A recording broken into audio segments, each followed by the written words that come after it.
Hey guys, so I'm going to go through chapters 23 and 24, and I'll do the last part of 23 because we've already done the first few sections, and then all of chapter 24. And just as a disclaimer, I'm doing these at all hours with my kids, and they might be coming in screaming, so just be patient with that and try to ignore it. I'll try not to do too many so we don't have that problem too much. So sections 6 and 7, which I think you guys already did, but I just wanted to start there, is on accessory organs. So first, in the first sections, we talked about the digestive system and all of those parts, and we made that table. And now these are the organs that the food doesn't actually go through, but they help with digestion. So here they are. They are liver, pancreas, and gallbladder. And they're pictured here. So you can see kind of, let me make sure that you can see my pointer. I'm going to turn this on. You can see the digestive system kind of in pink. That's where the food actually goes through. But the accessory organs are these organs that are just helping. They're accessories. And they add enzymes. So we wrote down some of those enzymes already. But one of those accessory organs is the liver. And it does make bile, and then the bile goes into the gallbladder and gets stored there. And then another accessory organ is the pancreas, and that actually makes enzymes also to help with digestion. And then right here you can see the spleen, which has other roles. So they kind of sit right on top of that main part of the digestive system. And here is what the liver looks like microscopically. So if you zoom way in, kind of like when we zoom into the lungs and we see the alveoli, here we're zooming into the liver and we're seeing these little units, these little like subunits, and these are called lobules. So here's one, and they kind of all branch to this main tree. But then as you branch out, they have all these little capillaries, sort of a capillary bed that supplies blood and nutrients to those tissues. And so you can see there's a whole bunch of them. They're like little units, little leaves kind of going back to the main branch. And then this is the pancreas. So you can see there's maybe kind of a similar structure here. You have the head of the pancreas, and then it kind of points out to the tail. And you also have these little lobules. You have these little units, and they supply some of that fluid into these ducts. So they kind of funnel back into the ducts, and that juice that's produced in these little lobules, that's what's actually going to be like digestive enzymes. This is the gallbladder. The gallbladder is attached to the liver, and you can see it's attached by these little ducts. These ducts then funnel into the gallbladder, and this is where the bile is stored. And it's green, and we know that bile is kind of a green, and that's what makes our poop brown. So when that bile gets released into our digestive system, the poop is brown. And the function of the bile that we wrote down earlier is that it breaks down fats.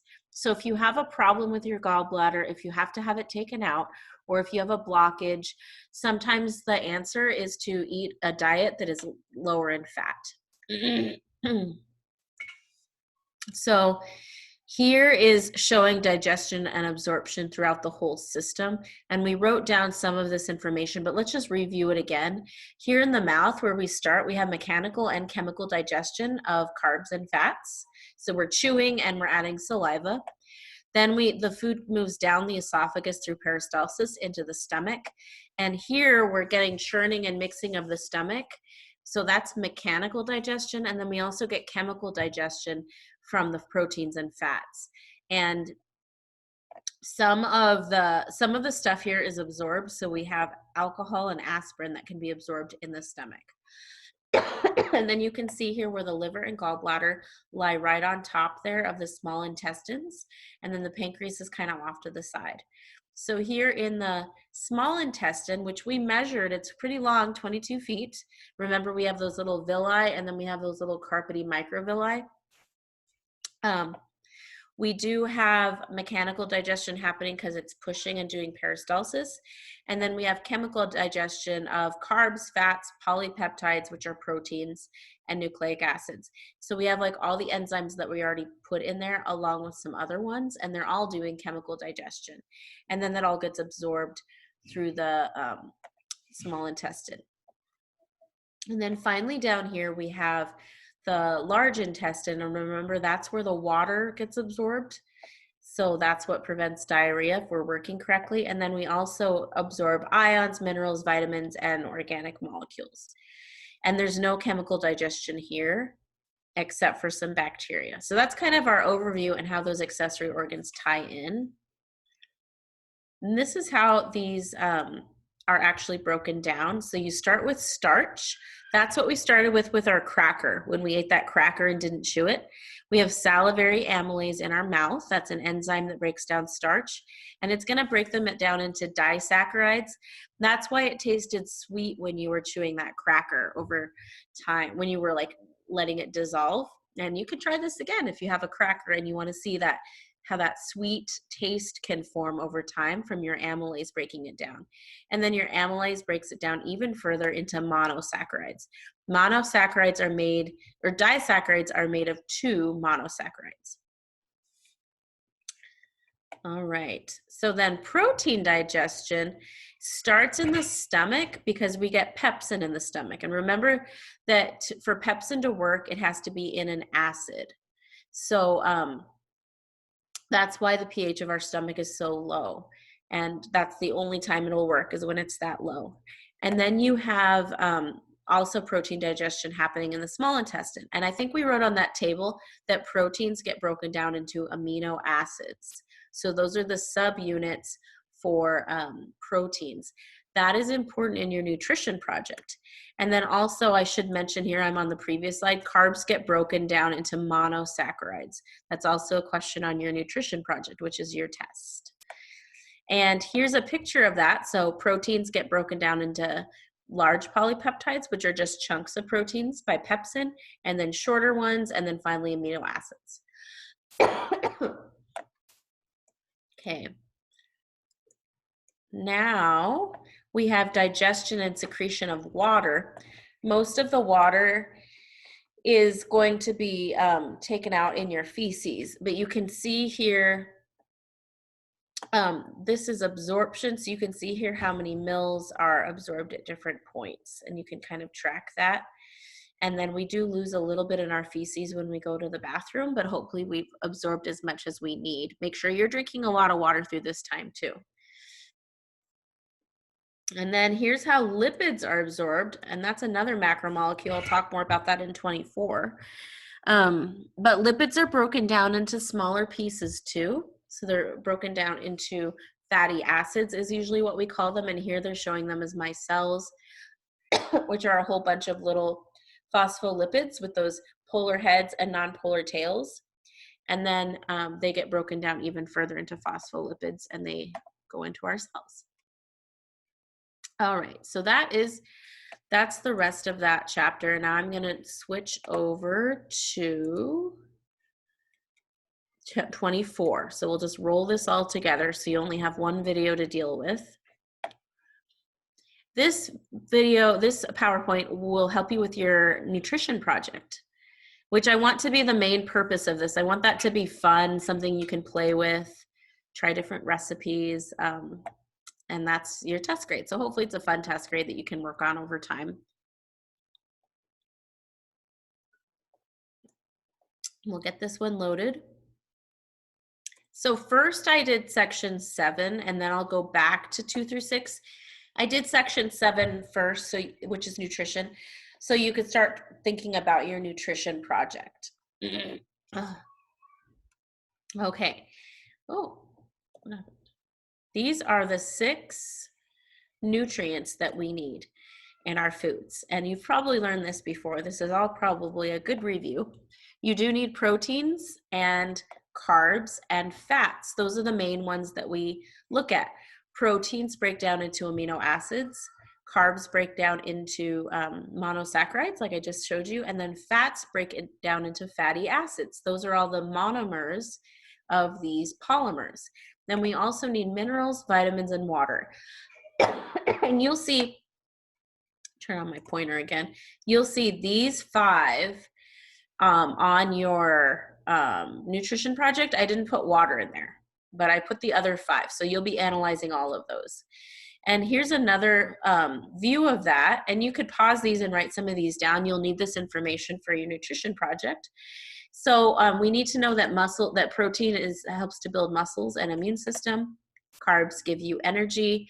Fat gives you extra energy. Fat gives you more energy than carbs do. Vitamins and minerals help with your body processes. And then your water gives your cells shape, and it helps all the chemical reactions to happen in your body. So those are your different nutrients.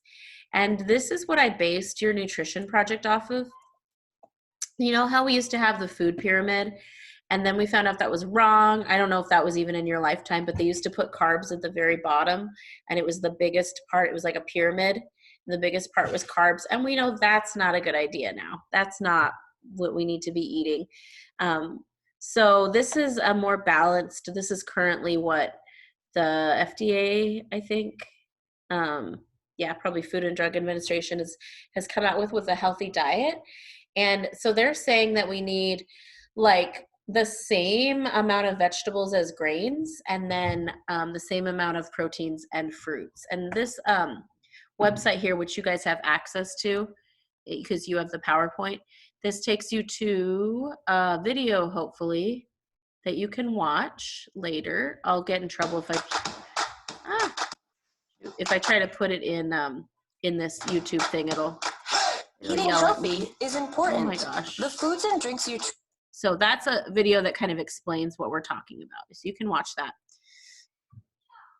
Okay, so that's 24.7, and that's what you'll base your nutrition project on. So now I'll go through the rest of this chapter 2 through 6, so it's kind of out of order.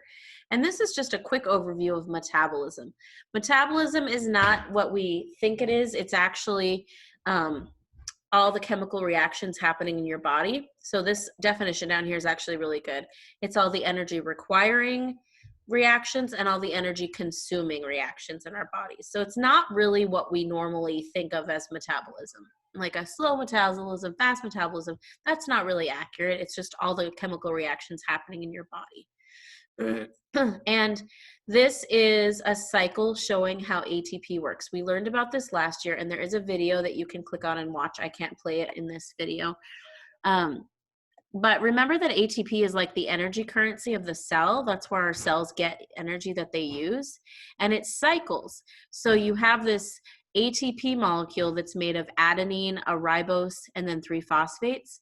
When it uses energy, when it's releasing energy, one of these little phosphates right here pops off, and then you end up with ADP. So right here's that word, adenosine diphosphate, and this little phosphate has popped off. And then we can actually reload it. If we do anabolic reactions, we can reload it and reform ATP. So that's that cycle that should seem familiar, and this video will be helpful too. We need to know the difference here between the catabolic reactions and anabolic, which we learned last year. Anabolism is building up and storing, like anabolic steroids. I don't know if you remember that story. And then catabolic is when we break things down and we're releasing energy. These are some different sources of ATP. All of our ATP comes from either proteins, carbs, or fats. So right here in this figure here, you can see proteins, and then you can see complex carbs and triglycerides, which are fats. So that's where all of our ATP is going to come from. Most of the time we're getting it from our carbs and fats. If you're getting more of your ATP from proteins and amino acids, you might be like eating up your own muscles. So that's not really a good place to be. That's kind of an anorexia place. We need to be making sure that we're eating enough carbs and fats so that we can get the ATP that we need, and we're not having to eat our muscles up, or it comes from our food too, but we want to get most of it from carbs and fats. So this is how we do it. We do this process called cell respiration, which we learned about last year. And that's basically burning up glucose. And so when we learn about cell respiration, we normally just learn about glucose, but we can also obviously use fats to do this process and make ATP. It's just a different process. There's 3 steps. There is glycolysis, which is shown here. And this is kind of hard to see here, but we've got a glucose molecule. It's a hexagon. And in glycolysis, we rip that in half to get 2 pyruvates. And then once we have that, we go through this chain reaction. Both of these things happen in the cytoplasm of the cell. So we go through this chain reaction and we convert our little guy here, our little 3 carbons, into acetyl-CoA. And then once that happens and it's kind of primed, the CO2 falls off and we've got this acetyl-CoA guy, then it can enter the mitochondria. And that's what we call the powerhouse of the cell. That's where cellular respiration happens. So that's what we call the Krebs cycle. And it goes through this really hairy, complicated cycle, and we get ATP to come out. And then we go through oxidative phosphorylation, where we're transferring electrons down through these steps, and we're shooting out a bunch of ATP. So most of our ATP comes from this stage, the oxidative phosphorylation stage. Here's an and then this other video is a really good video to watch. I'm giving you guys a lot of extra resources. If you want to dig deeper, you can do that. But we'll just keep this short so that you're able to get through some of the other material. Glycolysis is this first step here. This is where we're ripping glucose in half.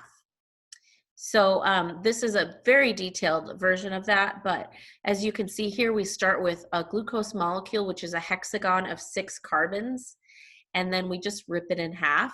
We're gonna get a couple ATP used up here, and then we will end up making a couple ATP. So if you can see here, just to give you this level of detail, I'm scooting in, we're using 2 ATP, so we're using 2, but then down here we gain 4. So that cancels that 2. Out of this process of glycolysis, we're gonna get 2 ATP out of it, which isn't very much, that's hardly anything. So here it says 2 ATPs consumed and 4 ATPs produced. And we're also making NADPH, which is similar to ATP. So that's glycolysis, that's our first stage. And if we don't have any oxygen to do the next steps, so we were here, we did glycolysis, and then we can go on to these next steps. You need oxygen for this last one. That's why it's called oxidative phosphorylation. If you don't have oxygen, your cell needs a backup plan. It's kind of what our globe is doing right now with this COVID-19 pandemic. We are operating on like bare minimum, right? Like we're shutting everything down, and just the essential things like medical care, food, like very basic functions are still going, right? Eventually we're going to thrive again. We're going to be fine. But this is a good example of what the cell can do. If the cell doesn't have oxygen and it can't do all this other stuff, it actually goes into fermentation. And this is called anaerobic respiration. And so basically it kind of goes through some of the motions, but it doesn't make a lot of energy. It makes like 2 ATPs, so maybe 4 total, I think. I don't remember the numbers right now. Whereas normal respiration, which is this one, makes like 34. It varies from like 32 to 36 ATPs. So you're going to make a lot more during normal cell respiration. This anaerobic path over here is kind of a backup plan to kind of keep the cell going and make a little bit of ATP, but not very much. That's what I see is happening on the globe right now. We're kind of in fermentation.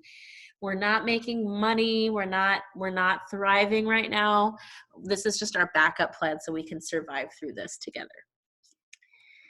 And you guys will remember this time forever. And then we go into Krebs cycle. So if I back up again to, oops, sorry, I keep flipping around, but we are now into Krebs cycle. And this is just this cycle here where we're churning through and we make some ATP. This is happening in the mitochondria. So this is that cycle. And you're going to lose a CO2. You made an acetyl-CoA. This is the chain reaction right before that. And then you go through this crazy hairy mess. It's actually way more complicated than this. And then that's going to churn us into oxidative phosphorylation. So we're going to get some ATP here, and then we're going to move on to the next phase, which is oxidative phosphorylation. And that's also called electron transport chain. Those are the same things. This is the part that uses oxygen. So this is the part that fermentation cannot do. And I'm not going to get into the nitty gritty. This is more AP Bio stuff. But basically, if you follow my little pointer, there are electrons that get passed through here like you're passing a ball. And as they get past, these hydrogen ions shoot out as they go through these little enzymes. These hydrogen ions shoot out, they pool out here. So you have tons of hydrogen out here. That makes it really acidic out here. And then there's this little pump here, this ATP synthase pump, which we actually saw when we looked at neurons, how neurons fire. And then it's gonna pump those hydrogens back in and turn them into ATPs again. And that's where we're making all our ATPs. So as these H's are being pumped back in, they are making ATPs. And that's where the money's made. That's the cha-ching in cell respiration.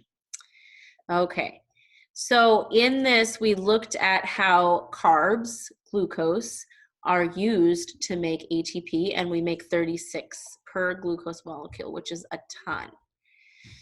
We also can make ATP out of triglycerides, and we usually don't learn a whole lot about this. We usually just focus on carbs, but we can also make them from triglycerides. You've probably heard of triglycerides. Maybe your parents or grandparents have to get theirs checked, and we don't want them to be too high, right? But these are fats. We can tell that because we have a long carbon chain, so they're non-polar, they're oily, and they break down into monoglycerides. So you can see the difference between the tri with the like 3 forks, and then we can break that down to one, to a monoglyceride. This is what they look like if you put a whole bunch of triglycerides together and then you have phospholipids out here. Remember, phospholipids are what make the cell membrane, and you have a polar head and a non-polar tail, right? And they will repel from water. Those tails are going to try to get away from water. So the heads are facing the water, and we form this little ball where the tails are pointing in, and they're kind of encapsulating these triglycerides. And this is called a chylomicrome. And so they can carry, these are what's formed. We saw this earlier. They carry these triglycerides through your digestive tract. So they're just these little balls holding triglycerides and transporting them. And then we can actually break them down. I'm not going to focus a whole lot on this, but we break them down through a similar process in the mitochondria also. And eventually we get a lot of ATP. We do this when we don't have enough glucose. We're going to get a ton of ATP out of these fats, out of these fatty acids. And here's showing kind of that process. And so it's similar steps to cell respiration. You're going to get a ton of ATP through that pathway. We also have to use enzymes to do this. And this here is showing the pancreas with its little ductwork, which you remember from chapter 23. And it's going to shoot those enzymes there into the small intestine, the duodenum, which is that first segment of the small intestine. So we're looking at these cells here listed here make these things, these different enzymes or compounds. And then also we get pepsin and hydrochloric acid in the stomach, and the intestinal cells actually make their own juice. They make secretin and cholecystokinin, CCK. So all of these things are being shot into the stomach region or the small intestine to digest food down. Okay. And then as you're breaking down proteins, they break down into amino acids, and then those eventually break down into nitrogen. And this is actually what makes your urine. I put a little bit on the excretory system on your nutrition project. So that's how we get urine. Urea is in urine. We get that from our proteins, which we break down into amino acids and further into nitrogen-based compounds. And that's what makes urea. We can also get energy from amino acids. So again, you can see here that the process is similar, but we're going to actually plug in some amino acids here. This is kind of part of the cell respiration cycle. So we're going to plug in these amino acids and go through the process and get some energy from our proteins also. But most of our energy is from our carbs. All right, now finally, I'm getting tired of talking. We have sections 5 and 6. Which is the last part. And this is those terms catabolic and anabolic. Catabolic means to break down. Anabolic means to build up. You can think of, I always think of anabolic steroids because you're like building muscle, and then catabolism or catabolic is the opposite. And so it's showing these processes and labeling them as anabolic or catabolic. that we just looked at. Once these things have been broken down through catabolism, then we can actually absorb them. So we absorb them in these different types of cells. You can see that they're showing like liver cells, muscle cells, and adipose cells here, storing different nutrients, and we can absorb them and store them, or we can use them. Okay, I don't think you have a lot of questions on this in your thing, so I'm skipping some of it. After we have absorbed some of those nutrients, then we're just going to focus on using glycogen. Glycogen is how we store carbs in our muscles. So we absorb those carbs, and then when they're in our muscles, we store it up as, it's still a glucose, but we store it as glycogen, and then we can use it later for energy if we need it. Okay, and then this slide is on the hypothalamus, which is a part of your brain, remember? It's right under your thalamus, and this is what controls our temperature. So this also plays a role in metabolism. Your thyroid is pictured here. Your thyroid is the structure that controls metabolism in your whole body, and so that's going to play a big role in how we do all of these processes. And then we have things like shivering, that's going to heat us up. And also our, when we're cold, our blood vessels get further down. They sink down so that you're not losing a lot of heat to the atmosphere. So that's what happens when we're cold. And then when we're hot, we sweat. Our blood vessels get closer to the surface of our skin, more superficial, so they can lose heat. And then our thyroid is going to like turn down a notch, so we're decreasing metabolism when we get too hot. So that's the response. Okay, that's all of it. So hopefully that was helpful, and please let me know if you have any questions, and we'll have a Zoom every day at 1 on that Zoom link. Good luck.